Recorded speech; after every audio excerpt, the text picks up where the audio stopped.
ကျွန်တော်ကတရားဟောတဲ့အခါရှည်မဟောတတ်ပါဘူးတူလေးပဲဟောတတ်ပါတယ်ဒါကြောင့်မလို့ဆိုတော့မှလေထုတ်ပြီးတော့မှတက်တာလေးနားထောင်ပေးကြဖို့အတွက်ဒီကနေဖိတ်ခေါ်ချင်ပါတယ်တူလေးဟောတဲ့အခါမှာလည်းမကောင်းအောင်မဟောတတ်ပါဘူးအကောင်းဆုံးဖြစ်အောင်ဟောတတ်ပါတယ်ဒါကြောင့်မလို့ခေါင်းမှတ်ပြီးတော့မှအာရပါရနားထောင်ပေးကြပါလို့လည်းဖိတ်ခေါ်ချင်ပါတယ်လူငယ်ဆိုတာကျွန်တော်သဘောပေါက်တာပွတ်လေးရှိတဲ့လူငယ်လို့ခေါ်တယ်အာမင်အာမင်ပေးစရာရှိရဲအာမင်ပေးတဲ့လူငယ်လို့ခေါ်တယ်အာမင်လူကြီးတွေလို့အာမင်ပေးကောင်းမလားမပေးကောင်းမလားဘေးကကြည့်မလားအနောက်ကကြည့်မလားဆိုတော့ဂယုမဆိုင်တဲ့အာမင်ပေးစရာရှိရဲပေးတဲ့လူကိုလူငယ်လို့ခေါ်တယ်အာမင်ဟာလေလုယာလို့ကြွေးကြော်ရင်အမေဝတ်ဆတ်နှလုံးပေါက်ထည့်ပြီးတော့မှကြွေးကြော်တတ်တာလူငယ်လို့ခေါ်တယ်ဟာလေလုယာဟာလေလုယာဟာလေလုယာကြွေးကြော်ကြည့်အောင်အနောက်မှာဝတ်ဆတ်နှလုံးပေါက်ထည့်အောင်ဟာလေလုယာဝတ်ဆတ်နှလုံးပေါက်နည်းနည်းလေးရော့တယ်ထည့်ကြည့်အောင်ဟာလေလုယာအဲ့ဒါကိုလူငယ်လို့ခေါ်တယ်ဒီလူငယ်ရှေ့မှာတရားဒေသနာဝေငှရတဲ့အတွက်အထူးပဲကျေးဇူးတင်ပါတယ်ကော်မတီလူကြီးများဖြစ်မြောက်ရေးလူကြီးများ MEC ရဲ့ Alliance မှလူကြီးများ Youth Commission မှလူကြီးများသူတပည့်ဒရိုက်တာဆက်ခင်မောင်ရဲ့ပေါ်မှာအထူးပဲကျေးဇူးတင်ပါတယ်ကျန်းစာကျွန်တော်ရွေးထားတာတစ်ချက်ကလေးအတူတကွဖတ်ရအောင်ဒီတစ်ခေါက်ကျွန်တော်ဗာတရားဟောရင်ကောင်းမလဲလို့စဉ်းစားတဲ့အခါမှာလူတိုင်းရတဲ့ကျမ်းချက်ကိုပဲဟောမယ်လို့စိတ်ထဲမှာထားတယ်ငယ်ကလေးကကျွန်တော်တို့ရပြီးသားကျမ်းချက်ဖြစ်တယ်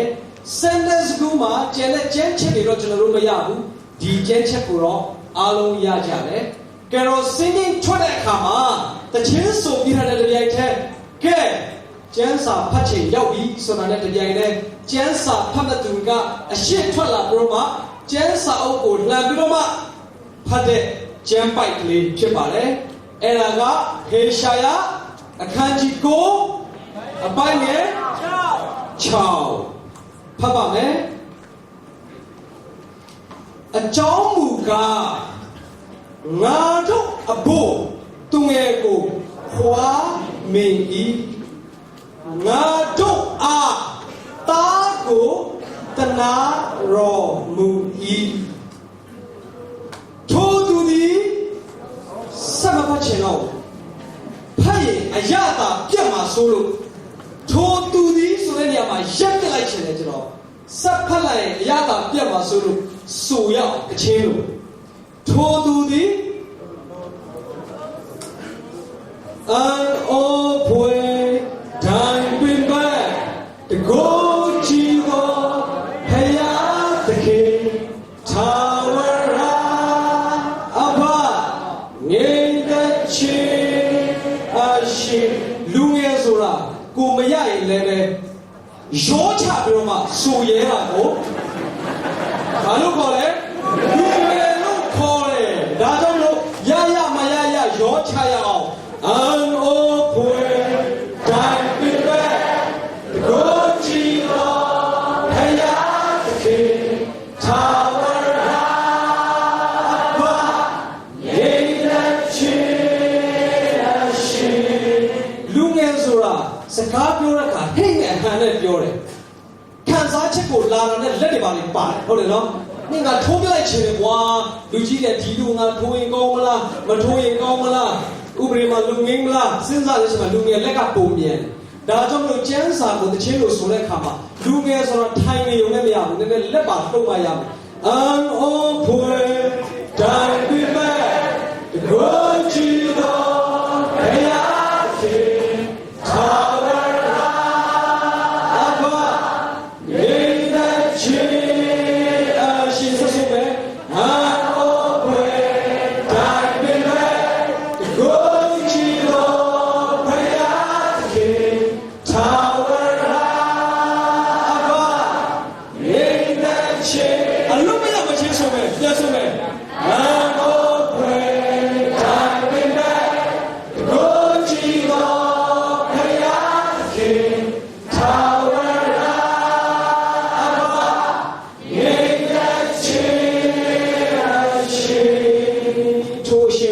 တို့မှာချီးမွမ်းကြရ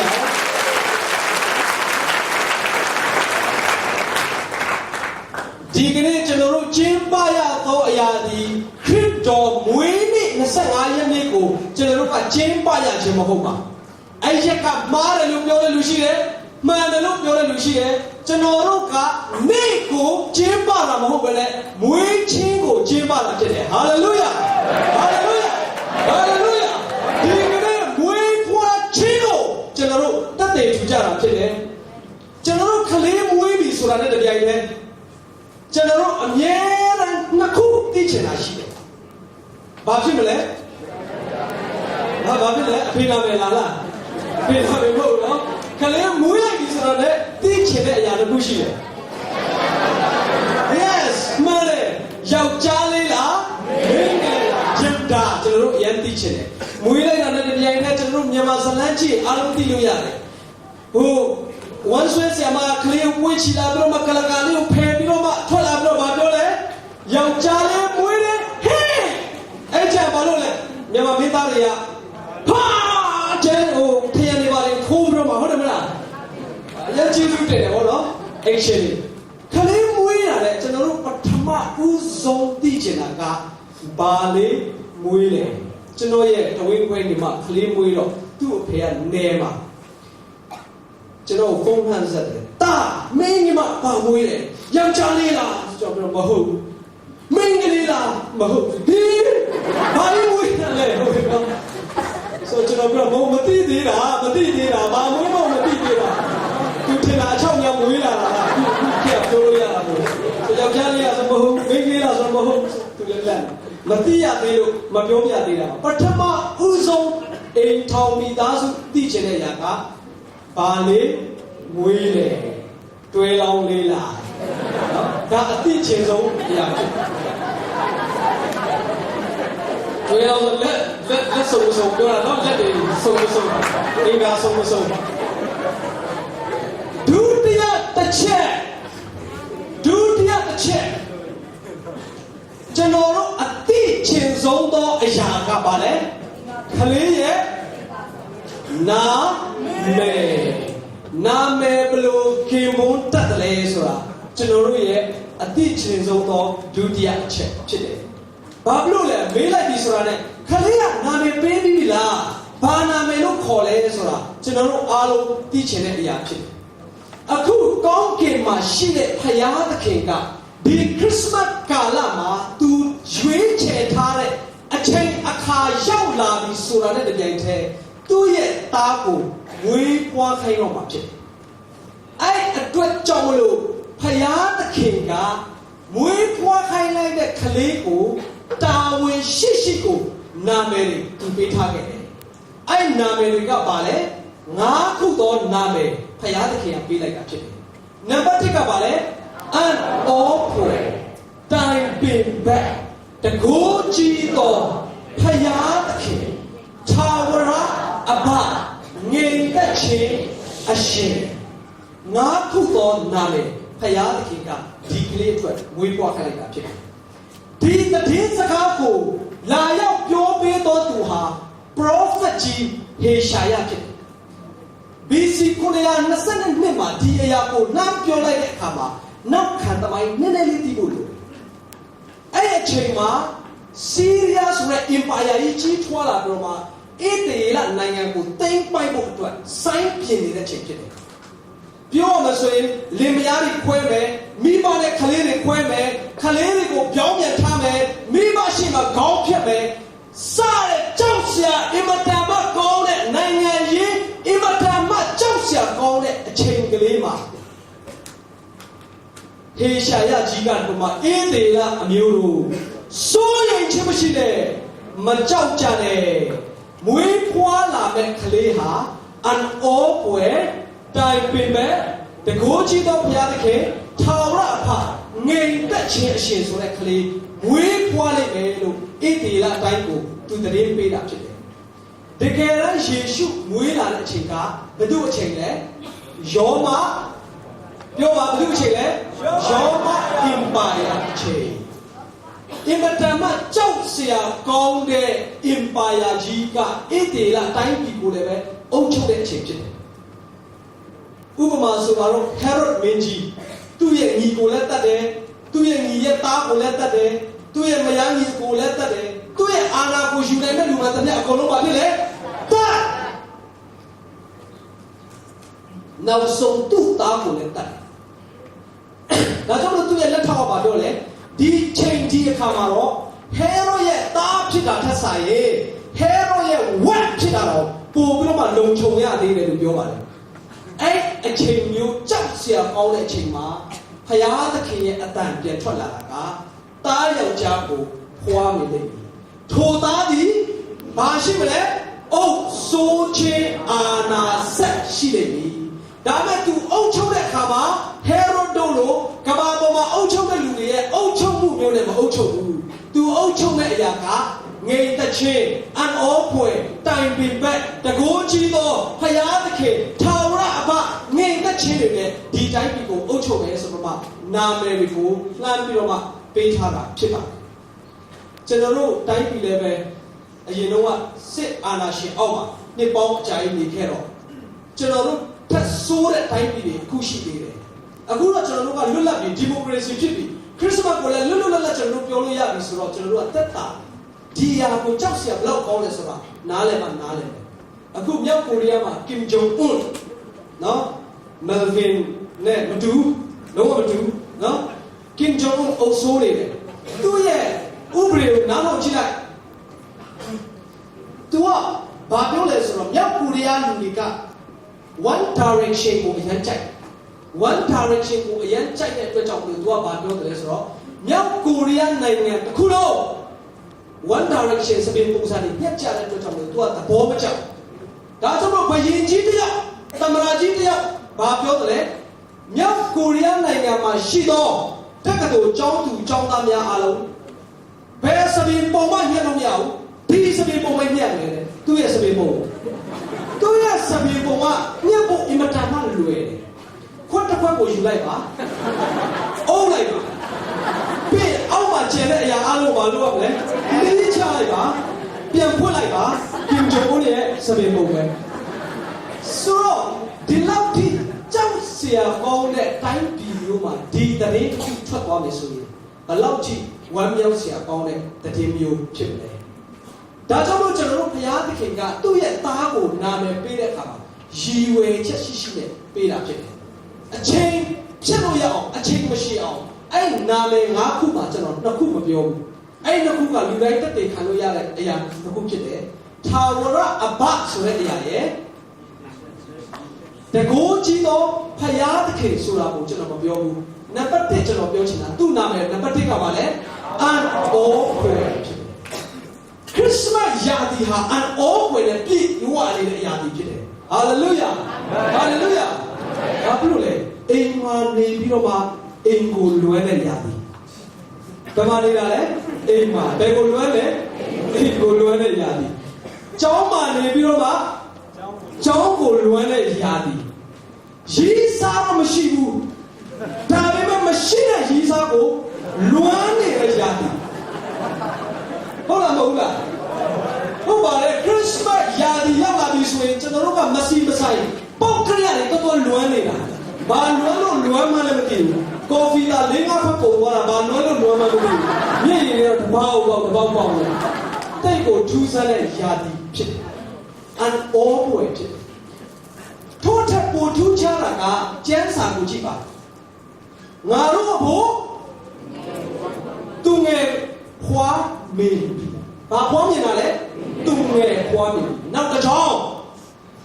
ငါတို့အားတားကိုတနာတော်မူပြီးအိုက်စာရေးစီစာမရေးတတ်ဘူးတဲ့ကြည့်ရတချောင်းနဲ့တချောင်းမှာဘလို့ဖြစ်ပြီးသူငယ်ကနေပဲရောက်သွားတယ်တာငါတို့ဘို့သူငယ်ကိုဖွားနေရုံပဲရှိသေးတယ်ငါတို့အားတားကိုပေးတနာတော်မူပြီးဒီကျမ်းချက်ကမှားနေတာအဲ့လိုပြောကျွန်တော်ကြည့်တဲ့မျက်လုံးတွေတမျိုးတွေဒီအဖွဲ့အစည်းကဘာလို့ဒီလူမှတရားဟောခိုင်းရတာလဲဆိုတော့မျိုးမားနေတာမဟုတ်ဘူးသူငယ်မမွေးခင်ကလေးကတစ်ချက်နားဟောတော့သူငယ်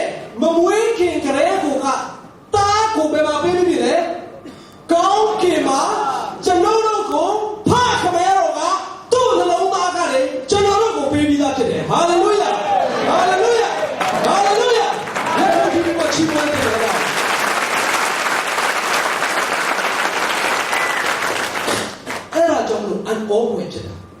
ငါတို့ဘုတုံငယ်ကိုပွားမြင်ပြီးမွေးတဲ့ကလေးကမမွေးသေးဘူးကောင်းကင်မှာဘာဖြစ်ပြီလဲပေးနေပြီပြောချင်တာဒီကလေးဟာမွေးမှအသက်ရှင်တာမဟုတ်ဘူးကောင်းကင်မှာအသက်ရှင်ပြီးသားဖြစ်တယ်ဟာလေလုယာဟာလေလုယာဟာလေလုယာဒီကလေးဟာတည်ခြင်းလည်းမရှိနိုင်ဘူးဘာဖြစ်လို့လဲကောင်းကင်မှာထာဝရအသက်ရှင်ခြင်းပိုင်ဆိုင်တော်သူဖြစ်လို့ဖြစ်တယ်ဒါကြောင့်လို့သူ့ရဲ့နာမည်ဟာအင်မတန်မှအန်အိုးပွဲဖြစ်တာဖြစ်ပါတယ်ဒုတိယချက်သူဘာကိုအန်အိုးပွဲဖြစ်သေးတယ်လဲသူ့ရဲ့ virgin birth ကဘာပေါ်မှာမရှိတော့စကလုံးတဒိုးသမီးကညာဒီတားယောက်ျားကိုဖွာမေလိမ့်မည်အဲ့စကလုံးကြားဘူးလားကဘာပါကြားဘူးလို့မရကြားဘူးလို့ကိုမရဘယ်လိုလုပ်ပြီးတော့အပြိုစစ်စစ်ယောက်ျားဆိုရင်ယောက်ျားမပြောတဲ့ချင်းဖိုးတော့မသားနဲ့မင်းကလေး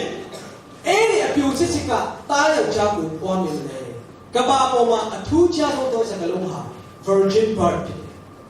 ဒါပေမဲ့သိထူးခြားတာကျွန်တော်ပြောပြအောင်မယ် theology ကျောင်းသား66ရာခိုင်နှုန်းက virgin birth ကိုလက်မခံနိုင်မယုံကြည်နိုင်ဘူးလို့ပြောတယ်ဘယ်သူတွေမယုံကြည်တာလဲကျဲစာကျောင်းသား66ရာခိုင်နှုန်းက virgin birth ကိုလေ့လာနေလေဝေးနေလေလို့ပြောတယ် virgin birth ကိုမိတ်ဆွေနဲ့ကျွန်တော်ယုံကြည်နိုင်မှတည်ခြင်းကိုရှင်ပြန်ထမြောက်ခြင်းဆိုတာလေဆက်ပြီးယုံကြည်နိုင်မှာဖြစ်တယ်ဟာလေလုယာဟာလေလုယာဟာလေလုယာဘာကြောင့်လို့ဘုရားသခင်ကစလာကြတဲ့ကိုကမဖြစ်နိုင်အောင်လာတယ်တိတ်ပပညာရှင်မလက်ခံနိုင်အောင်လာတာ virgin birth ကနေပြမတူလာတာဖြစ်တယ်နောက်ဒုတိယအင်မတန်မှအန်အိုးဖွယ်ဖြစ်တာကမာရိကောင်းကင်တမန်ကလာပြမစိုးရင်ခြင်းရှိနေတည့်ရဲ့အထက်ကိုတန်ရှင်းသောဝိညာဉ်တော်အဖြစ်ကိုယ်ဝန်ဆောင်ခြင်းခံစားရမယ်လို့လာပြောတဲ့အခါမှာမေရီပါဖြစ်တယ်မာရိပါဖြစ်တယ်အန်အော်ခြင်းလေးများပြောပါဘာပြောမှမသိပဲနဲ့အလိုတော်အတိုင်းဖြစ်ပါစေ Deuteronomy မှာရှင်းရှင်းလေးရေးထားတယ်ယောက်ျားမယူဘဲနဲ့အေးတေလအမျိုးသမီးတွေကိုဝင်ဆောင်ခဲ့ရင်ဘာဖြစ်မလဲကြောက်ခဲနဲ့အပြစ်ပေါက်ခံရမယ်သူ့အဖေရဲ့အိမ်ရှိမှာကိုအသက်ခံရမယ်မာရိမသိဘူးလားသိတယ်အန်အောဝယ်ဖြစ်တယ်မိန်းကလေးများတတိရှိလိုက်ဘလောက်တတိရှိလိုက်မိန်းကလေးများအာမင်အန်အောဝယ်ဖြစ်တယ်ကျက်ဖကြီးဒေါသထွက်တာထက်ကျက်မကြီးဒေါသထွက်တာပုံကြောက်ဖို့ကောင်းပါအမေဟုတ်လားမဟုတ်လားမင်းကလေးတွေကိုတတ်တိမရှိတော့မိန်းမများဖြစ်မသက်မှတ်ပါနဲ့ကိုနဲ့ချစ်နေတော့မှာတော့တာတာရရ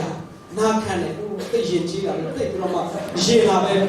အေးတနေ့တစ်ချိန်သူတို့တော်ပြီလို့ပြောလိုက်ရင်တပြိုင်တည်းပါးတွေကိုဘလောက်ပဲကာကွယ်ရောက်ရိုက်တာပဲဟုတ်နော်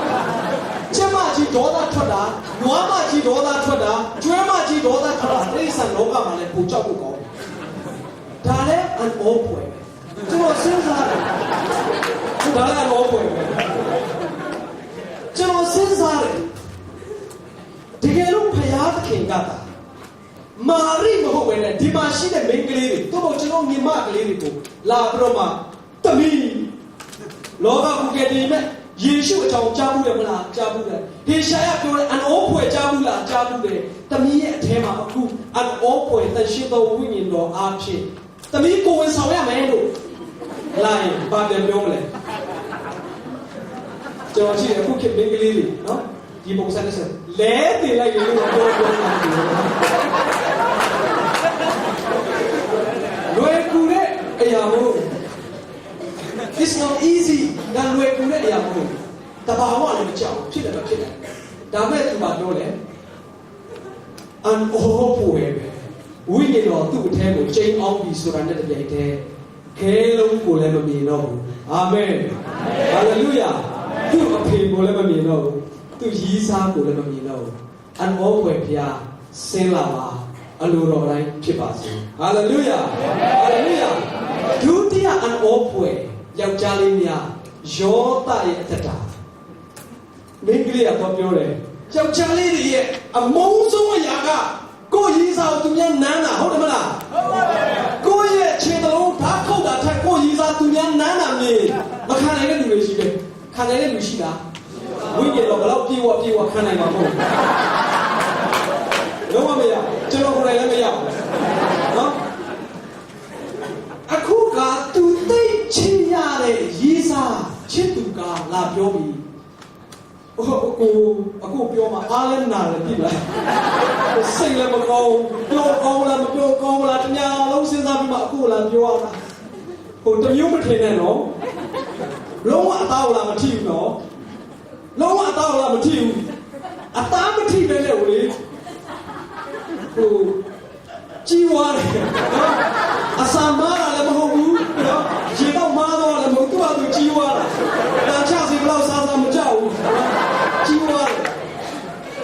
ဘယ်လိုလုပ်ဒီယောက်ျားလက်ခံနိုင်မလဲယောသက်ကဘယ်လိုလုပ်လက်ခံနိုင်ပါမလဲဒါပေမဲ့ယောသက်ကဘာဖြစ်လဲကောင်းကင်တမန်ကနေသူ့ရဲ့အိမ်မက်ကောင်းကင်တမန်ကလက်တွေ့လာပြောလာကောင်းကင်တမန်နဲ့ယောက်ျားဆိုနှိမ့်တယ်မာရီကျတော့သွားကိုရောင်ပြတယ်ကျွန်တော်တို့ကျတော့ပါပဲလားအိမ်မက်ပဲလားကောင်းကင်တမန်အဲ့ကောင်းကင်တမန်တွေ့နေတယ်ကျွန်တော်တွေ့ရမလို့ဆရာနော်ကျွန်တော်တို့ကျတော့အိမ်မက်မှာဗျာတာဝန်လဲယူရအောင်ပဲအိမ်မက်မှာပဲလားပြောတယ်ဟေးရော့တဲ့စိုးရိမ်ခြင်းမရှိနဲ့မင်းလုံးလို့မဟုတ်ဆိုတာငါလည်းသိတယ်ကျွန်တော်တို့ကမဟုတ်သူဘာသူတန်ရှင်းသောဝိညာဉ်တော်အဖြစ်ရတာအဲ့ချိန်မှာကျွန်တော်တို့ယောက်ျားတွေဆိုမှပြောတယ်ဘေးဟုတ်လားဒီကဘေးလွယ်နေမြောက်လွယ်နေခါလေဟုတ်လားခဏလေးဘေးမင်းနဲ့လွယ်နေလိုဝိုင်းပြောရမယ့်အချိန်ဖြစ်တယ်ဒီဒါလွယ်ကူတဲ့ကိစ္စမဟုတ်ဘူး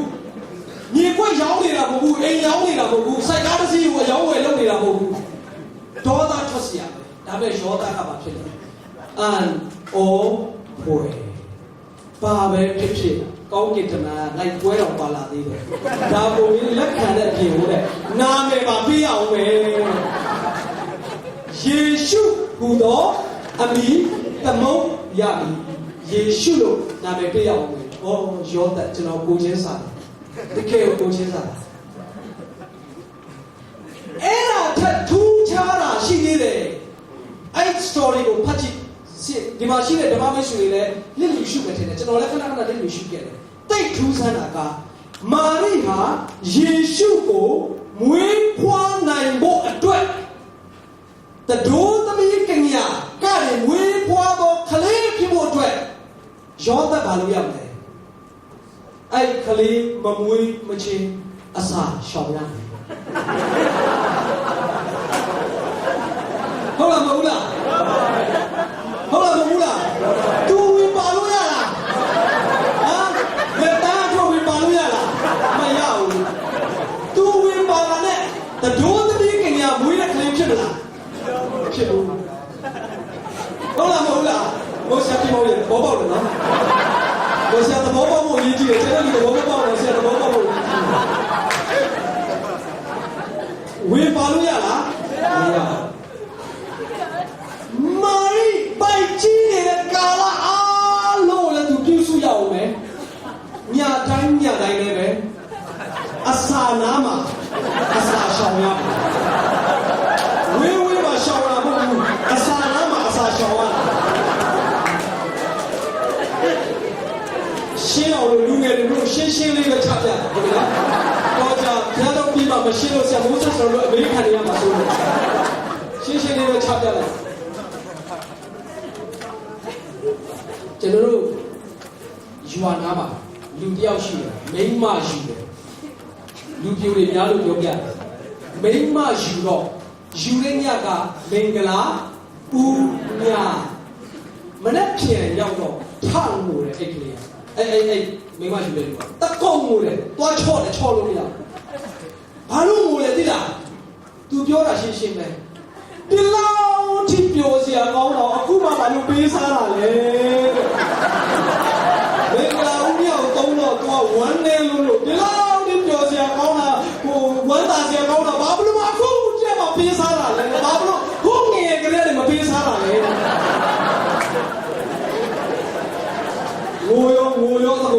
တော့လို့လည်းမရဘူး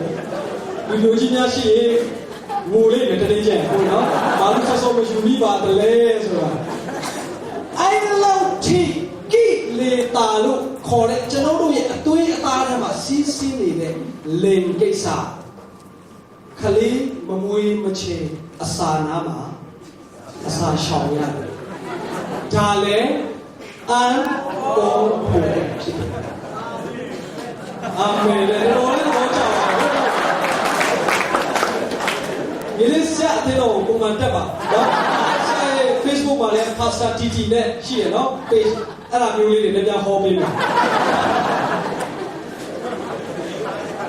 မဖြစ်နိုင်သောအရာတွေအားလုံးဟာခရစ်မတ်ကာလမှာစတင်ခဲ့တယ်အာမင်အန်အောပွေပြီးတော့မှအန်အောပွေအန်အောပွေပြီးတော့မှအန်အောပွေအန်အောပွေပြီးတော့မှအန်အောပွေနေတဲ့ပဲပြေဝခဲ့တယ်အဲ့ကလေးမွေးလာပြန်တဲ့ခါကျတော့လေအန်အောပွေဖြစ်တယ်အဲ့ကြားထဲမှာကလေးကိုသွားရောက်ဖူးမြော်မဲ့ပညာရှိတွေကလည်းပဲဘယ်နှယောက်ဆိုတာရေးထားလားမရေးထားဘူးဘယ်ကလဲဆိုတာတော့ရေးထားတယ်သူတို့ရဲ့နာမည်ရောရေးထားလားမရေးထားဘူးအန်အောပွေဖြစ်တယ်အဲ့ပညာရှိကမိတ်ဆွေလည်းဖြစ်နေတယ်ကျွန်တော်လည်းဖြစ်နေတယ်ခလေးကိုရှာနေတဲ့လူတိုင်းဟာပညာရှိတွေနဲ့ရှာတဲ့သူတိုင်းဟာမိတ်ဆွေလည်းဖြစ်တယ်ကျွန်တော်လည်းဖြစ်တယ်အရေးကြီးတာကခလေးကိုတွေ့တော့ပညာရှိဖြစ်ဖို့လိုအပ်တယ်ဒီကနေ့ဒီလောကမှာလည်းပဲကယ်တင်ရှင်ခရစ်တော်ကိုပညာရှိမြောက်များစွာကရှာဖွေကြတယ်ဒါပေမဲ့တွေ့သွားတဲ့ပညာရှိကနည်းနည်းလေးပဲဖြစ်တယ်ဒီကနေ့ဒီခရစ်စမတ်မှာလာတဲ့သူတွေအန်အောဖွယ်နဲ့တွေ့သွားဖို့အတွက်ဒီညမှာကျွန်တော်မေတ္တာဆန္ဒပေးတာဖြစ်ပါတယ်အန်အောဖွယ်ပြီးတော့မှအန်အောဖွယ်အန်အောဖွယ်ပြီးတော့မှအန်အောဖွယ်မွေးလာတော့သူ့ရဲ့ teaching သင်တန်းတွေအားလုံးဟာအန်အောဖွယ်ရှောက်သမျှလမ်းမှာအလောရဲ့ယောဂါတွေငြိမ့်တယ်အန်အောဖွယ်တင်ဝါပြီးတော့မှပြန်ထတယ်ထာဝရအသက်ရှင်ခြင်းကိုကူးပြောင်းသွားတယ်အန်အောဖွယ်ဟာလေလုယာအန်အောဖွယ်ဖြစ်တော်မူတဲ့ဘုရားမှာချီးမွမ်းကြတယ်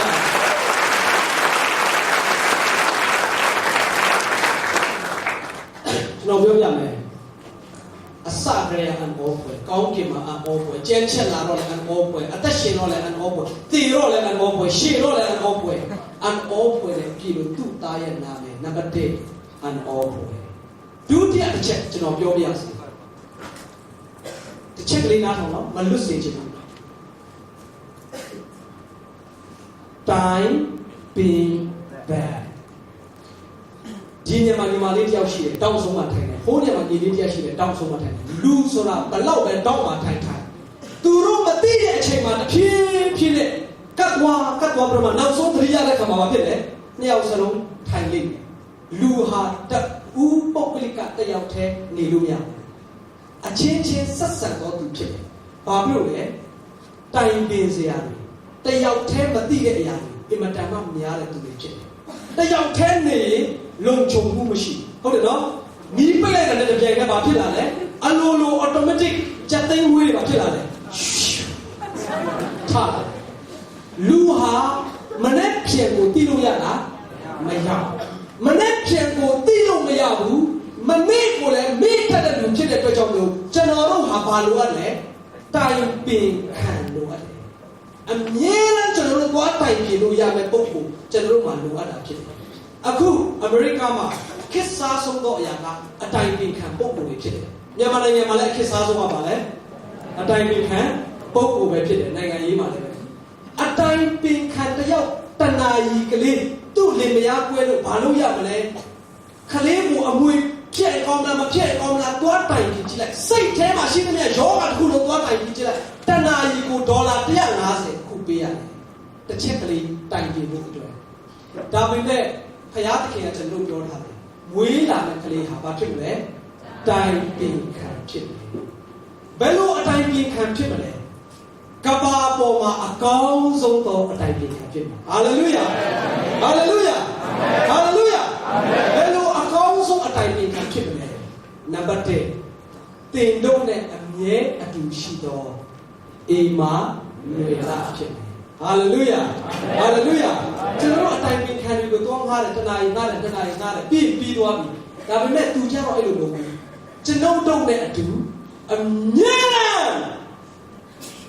Amnera shido tu chile.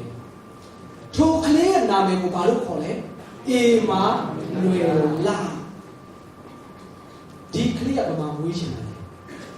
Miko declare the game of mamuishan.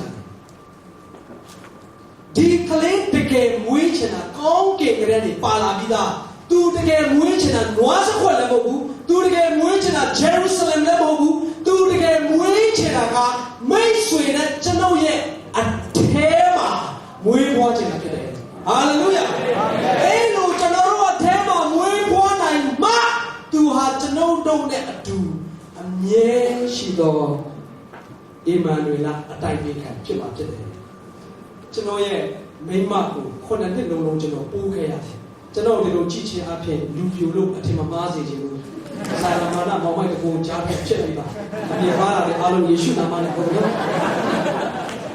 ကျွန်တော်ကမိန်းမရှိတယ်အိမ်မိန်းမချောတယ်လှတယ်ကျွန်တော်မျက်စိမှာနော်ဒီလေးလုံးမျက်စိမှာပေါ့ကျွန်တော်မျက်စိအဲ့ဒါကြောင့်မလို့ကျွန်တော်ကသူ့ကိုရဖို့အတွက်9နှစ်လုံးကြိုးစားရတယ်မနေ့9နာရီရောက်တာနဲ့သူတို့ရဲ့အိမ်ရှိမှာကျွန်တော်သွားရက်တယ်သူတို့အိမ်မလို့သေးဘူးအိမ်ရှိဘရန်ဒါကိုကျွန်တော်တန်ရှင်းရေးသွားလုပ်တယ်ဘယ်သူမှကျွန်တော်ကိုခိုင်းတာမဟုတ်ဘူးကျွန်တော်သွားပြီးတော့တန်ရှင်းလုပ်တယ်သူတို့မလို့သေးဘူးသူတို့ထင်းနေကျွန်တော်ခွေပေးတယ်သူတို့နိုးတာလည်းရေတွေခတ်ပေးတယ်ကျွန်တော်အယူလိုပဲကြည့်ကြည့်အပေါ်လိုပဲကြည့်ကြည့်မတတ်နိုင်ဘူးဘာဖြစ်လို့လဲချစ်မိသွားလို့တဲ့တော့ဘာဖြစ်လို့လဲချစ်မိသွားအဲ့စကားတော့အသိနဲ့နေတယ်ဟာလေလုယာဘာမှမဆိုင်ချစ်မိသွားတဲ့အခါကျတော့ဘလောက်ပဲကျွန်တော်မောင်းထုံမရဘူးကျွန်တော်နေချင်တာသူ့အနာမှာပြန်ပြောကြည့်အောင်ကျွန်တော်နေချင်တာသူ့အနာမှာမနေ့အဲ့ရထားပြီးဆိုတော့သူတို့အိမ်ကဆင်းမလို့ပဲကွာကျွန်တော်နေချင်တာသူ့အနာမှာကျွန်တော်သွားချင်တာသူ့အနာမှာကျွန်တော်အိတ်ချင်တာသူ့အနာမှာဒါကြောင့်မလို့ကျွန်တော်ပြောပြမယ်ခရစ်တော်ကိုကျွန်တော်တို့စင်မှာဝင်လာခြင်းတဲ့အခါဘလောက်ပဲကျွန်တော်တို့ကလက်ခံမခံသူနေချင်တာကျွန်တော်တို့အနာမှာဟာလေလုယာဟာလေလုယာဟာလေလုယာဟာလေလုယာဘာလို့လဲကျွန်တော်ဘာလို့လဲဒီကားရှိမလို့လဲဟုတ်အင်းဒီရှိတယ်ပြောတယ်အဲ့လူကဘယ်တော့မှဖွင့်မှာမဟုတ်ဘူးရက်ခွက်မှာတော့အဲ့ကောင်အမိုက်ဆုံးအဆိုးဆုံးပြောလို့ဒီကိစ္စကလည်းဆိုတော့စားဖွင့်မှာမဟုတ်ဘူးတချို့လူတွေပြောတယ်ဖွင့်မှာမဟုတ်ဘူးသူကပညာရှိပညာတတ်မင်းတို့လူမျိုးလက်ခံမှာမဟုတ်ဘူးဒါပေမဲ့ခရစ်တော်ကပြောတယ်သိတယ်အထဲမှာနေတဲ့လူကျွန်တော်လိုအပ်တယ်ဆိုတော့ကျွန်တော်သိတယ်ဘလောက်ပဲဘေးကပြောကျွန်တော်ခောက်နေစေဖြစ်တယ်ဟာလေလုယာဒီကာလမှာကျွန်တော်တို့အထဲကိုတူလာနိုင်မှအေမာနွေလပြည့်စုံတယ်အေမာနွေလပြည့်စုံရင်အတိုင်ပင်ခံတစ်ချိန်လုံးကျွန်တော်တို့နဲ့နေတော့အတိုင်ပင်ခံဖြစ်မှာဖြစ်ပါတယ်ဟာလေလုယာဒုတိယချက်သူဟာဘာလို့အကောင်းဆုံးအတိုင်ပင်ခံဖြစ်တယ်လဲအရာအားလုံးကိုတည်တော်သူဖြစ်လို့ဖြစ်တယ်ဟာလေလုယာမင်းမမယူသေးတဲ့လူစင်မှာမိသားစုအကြောင်းသွားအတိုင်ပင်ခံလို့ရလားပုဂ္ဂလိကရောက်ကုန်တယ်ရှိပြီးသားမိသားစုတော့ကွဲသွားလိမ့်မယ်သူမမသိတာကိုသူပြောပြတယ်သူဖတ်ထားတဲ့အရာပဲပြောပြတာကိုဒါမဲ့သူဖတ်တာများတော့ကောင်းကောင်းလေးတော့ရမယ်ဒါပေမဲ့အဆုံးစုံအထိကျွန်တော်တို့ရမှာမဟုတ်ခရစ်တော်ကဘာလို့အတိုင်ပင်ခံအကောင်းဆုံးလဲ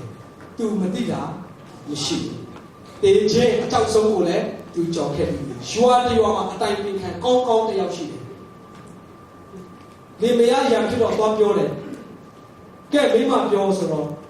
ဘာပြောတယ်လဲဆိုတော့ဒီယောက်ျားလည်းမဟုတ်ဘူးအလကားကောင်ကကျွန်တော်ဒီလိုလုပ်တယ်ဟိုလိုလုပ်တယ်အမျိုးသမီးကိုရင်လည်းနားမလဲဘူးတခုပြောတော့ရွာသူကြီးကဘာပြောလဲနားထောင်ပြတော့အေးဟုတ်တယ်အမျိုးသမီးမြင့်မှန်တယ်ကဲအမျိုးသားမင်းလည်းပြောဆိုအမျိုးသားအဲ့တော့ဘာသာရှိတယ်မရှောက်ကိုလည်းအလကားပါမနဲ့ဆိုရင်9နိုင်မှထားတယ်ညဆိုရင်နော်9နိုင်အိတ်တယ်သမင်းဆိုလည်းမချက်ကျွန်တော်ပဲဈေးသွားမိမကဖြစ်တာအလကားပြောတော့ရွာသူကြီးကဘာပြောလဲအေးယောက်ျားမင်းလည်းခံတယ်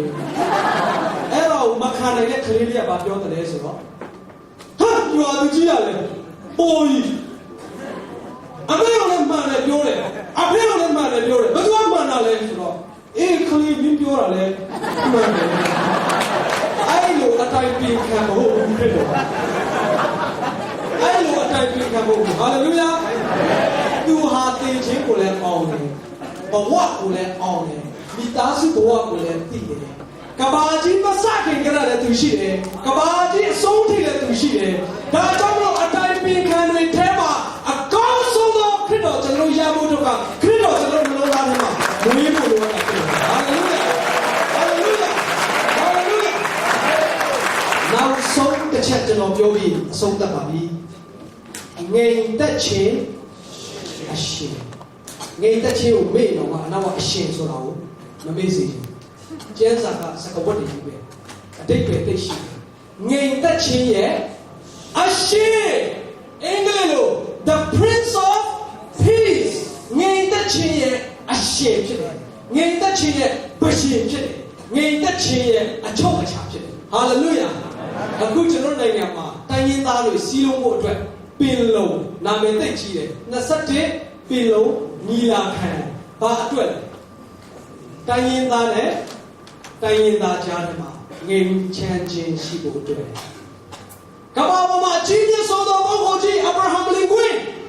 ဂျွန်နဲ့သခင်ကြားထဲမှာငြိမ်ချမ်းခြင်းကိုပြုလုပ်ခဲ့တယ်သူတို့လည်းငြိမ်ချမ်းရေးဖခင်တွေပဲအခုအဒီတော်အောင်ဆန်းစုကြည်ငြိမ်ချမ်းရေးသူလုပ်နေတယ်ငြိမ်ချမ်းရေးမိခင်တခုပါပဲနော်ဘယ်ငြိမ်ချမ်းရေးကလည်းလူတွေနဲတာမဟုတ်ဘူးငြိမ်ချမ်းခြင်းတွေပဲဒါပေမဲ့သူတို့ဟာငြိမ်ချမ်းခြင်းရဲ့အရှင်မဟုတ်ဘူးများတယ် ISIS နဲ့လူကောင်းဖြစ်တာကိုကြက်ကလေးနဲ့တို့ဖြစ်တယ်လို့ပိုဆိုးလာတဲ့ຢာတွေထွက်လာတယ်ဒီကနေ့ငြိမ်ချမ်းခြင်းမရှိဘူးဂျေရုဆလင်မြို့မနေ့ကပဲကျွန်တော်သတင်းကြားတယ်ငြိမ်ချမ်းခြင်းမရှိဘူးတကဘာလုံးငြိမ်ချမ်းခြင်းမရှိဘူးအဲ့အတွက်ခရစ်တော်ဟာငြိမ်ချမ်းခြင်းရဲ့အရှင်ဖြစ်တယ်ဘာဖြစ်လို့လဲနိုင်ငံတနိုင်ငံနဲ့တနိုင်ငံလောက်မှာငြိမ်းချမ်းရေးသူလုပ်တာမဟုတ်သူလုပ်တဲ့ငြိမ်းချမ်းရေးကကောင်းကင်နဲ့မြေကြီးကြားထဲကိုငြိမ်းချမ်းရေးပြုလုပ်ပေးတာဖြစ်တယ်ဟာလေလုယာဟာလေလုယာဟာလေလုယာသင်ကြီးနဲ့ရှင်ချင်းကိုငြိမ်းချမ်းရေးပြုလုပ်ပေးတာဖြစ်တယ်ဒီကနေ့အဲ့ဒီခရစ်တော်မိတ်ဆွေနှလုံးသားထဲမှာမွေးဖွားခံကြည့်ပါငြိမ်းချမ်းခြင်းဟာမိတ်ဆွေကနေစရင်မိတ်ဆွေရဲ့မိသားစုကိုကူးလာတယ်မိတ်ဆွေရဲ့မိသားစုကနေပတ်ဝန်းကျင်ကိုကူးလာတယ်ဒါကြောင့်မလို့လောကကိုငြိမ်သက်စေသောငြိမ်သက်ခြင်းအရှင်ခရစ်တော်ကျွန်တော်တို့ရဲ့နှလုံးသားထဲမှာမွေးဖွားပြီးတော့မှလောကကိုငြိမ်းချမ်းခြင်းပေးဖို့အတွက်ကျွန်တော်တို့မှာဒီခရစ်စမတ်ပွဲလေးဟာအတိတ်ပဲရှိတာဖြစ်တယ်အဆုံးသတ်နေတဲ့ထိုနာမတွေကိုကျွန်တော်သချင်းဆိုပြမတစ်ခါပြန်ရွတ်ဆိုကြည့်အောင်တိတ်အတိတ်ပဲရှိသွားပြီသဘောလည်းပေါက်သွားပြီအဲ့ဒီနာမတွေကိုရွတ်ဆိုကြည့်အောင်အန်ဟောပွေတိုင်းပင်လေကိုကြည့်တော့ဘုရားရှင်သာဝရအဘနေသက်ချင်းအရှင်တော့အန်ဟောပွေတိုင်းပင်လေကိုကြည့်တော့ဘုရားရှင်သာဝရအဘနေသက်ချင်းအရှင်နာရှိတော်သူကြားပါစေမျက်စိရှိတော်သူမြင်ပါစေထာဝရအဘထံကလာတဲ့အကြီးမားဆုံးသောဘုရားသခင်ထံကလာတဲ့ကယ်တင်ခြင်းသူတို့ရဲ့နှလုံးသားမှာမွေးဖွားပါစေအရောက်စီတိုင်းပေါ်ဘုရားရှင်ကောင်းချီးပေးပါစေ